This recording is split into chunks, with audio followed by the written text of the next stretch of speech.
tad, kad esi darbā, tev vienmēr kāds nav mājās. Katrā ziņā tu pats esi darbā. Esi uzmanīgs, ne visi ziemas erotiskie sapņi piepildās pavasarī. Ja no rīta visas dāmas uz tevi pēkšņi skatās un smaida, tad tas nav tāpēc, ka tu esi skaistāks palīdz, bet gan tāpēc, ka tev ķūlis vaļā. Netici, ka čatā ir sastopami tikai krokodīli. Tur ir arī aligatori un čeburāškas. Kam dēļ gan atklāt svīst tev kājas? Tādēļ, ka tev vēl pēc ziemas ieraduma 2 pāri vilnu zeķu katrā kājā. Nu, kaut kas ļoti līdzīgs. Kādēļ olas niez? Kas pie vainas man varbūt pavasaris galvā? Lai gan varbūt arī derētu aiziet vienkārši kādreiz nomazgāties. Tāds Jāņa piedāvājums. Tu gāji, tev knieba dibenā, steidz tālāk laimīgs, tik nestāsti to savai sievai. Priekš kā man leduskaps, ja man ir veļas mašīna un pusdienās es tik un tā pie televizora. Tu vari dzirdēt vilciens nāk, tad noņem no sliedes mēli. Mūc ātri prom. Ja tu no rīta pamosties un stipri gribi sākt jaunu dzīvi, tad iepriekšējais vakars tev ir izdevies. Ļoti labi, jā. Savu ledus gabalu atdalāmies no krasta nedzirdēsi. Pavasaris. Gājputni atnākuši, lidoputni atlidojuši un līdēji putni maitas atkal atlīduši. Tik jauki.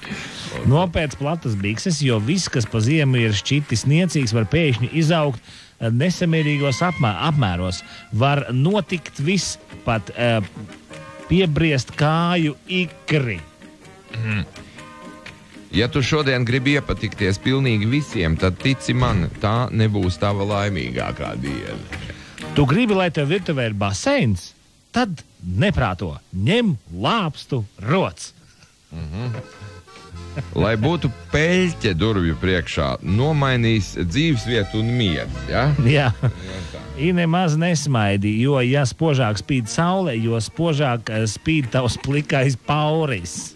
Par plikumu vēl, tikai ne pauri. Labākais veids, kā iepazīt pasauli, ir iesaisties ar pliku dibenu skudru pūzdī. Ja pēkšņi esi nopirdies, saglabā mieru, nemeklē kašķi. Tu vari neēst it neko, bet padzēries, tad jāuzkož. Degunradzim ir baigi sūdīga redze, bet ar viņa svaru tā vairs nav viņa problēma. Tas ir labs, jā. Ja ārā ir pavasaris, tad tas gan nenozīmē, ka jau var iet un rakt kartupeļus, bet bļitkot nu gan jau labāk peldbiksēs. Kam streiko aiztures orgāni? Tas streiko savām... Nē, kam streiko aizturas orgāni, tas seko savām gaitām ar izbrīnā aizturētu elpu. Nu, te pārīts tāda, kur liekas kaut kur tik gludi un pareizi, ka varbūt ir izlasīta arī kādā jau oficiālā aforismu grāmatiņā. Bet, tomēr, ja tu pavasarī atklāji, ka tev vēl nav sievietes, tad nesatraucies. Viss ir kārtībā. Vienkārši šobrīd kādam citam ir 2. Ja, un otrs ar ļoti tāds smalks, skaista sieviete ir mīlestības vīrieša acīm, neglīta savukārt sievietes acīm. Ja? Bet, es saku, tas varētu būt kaut kur jau agrāk publicēts, iespējams, jā. Sasēji, tagad ej un pats sapļaujies. Jā. Pieredze ir tas, ko tu iegūsti tad, kad nesaņem to, ko gribēji. Tas, ko aizliedz, parasti nav tas pats, kas tev pofig. Uzmanību! Hormonu vētras laika prognozēs nelasa. Ja tas mani neinteresē, tad tas man nav pie pakaļas, bet citā vietā. Gribi sevi pārmācīt, iestājies skolā vēl vienreiz. Tev vēl kāds ir? Vēl pāris tie labākie. Ja? Kāpēc tu atņems tos labākos un iedos viņam? Mas tos labākos, ja man ir tavs ģeniālais teiciens. To pašās beigās pielīsim klāt. Sasēj kājas ar palagu, tad šodien skrējējs viss nebūs nekāds diktais. Ja?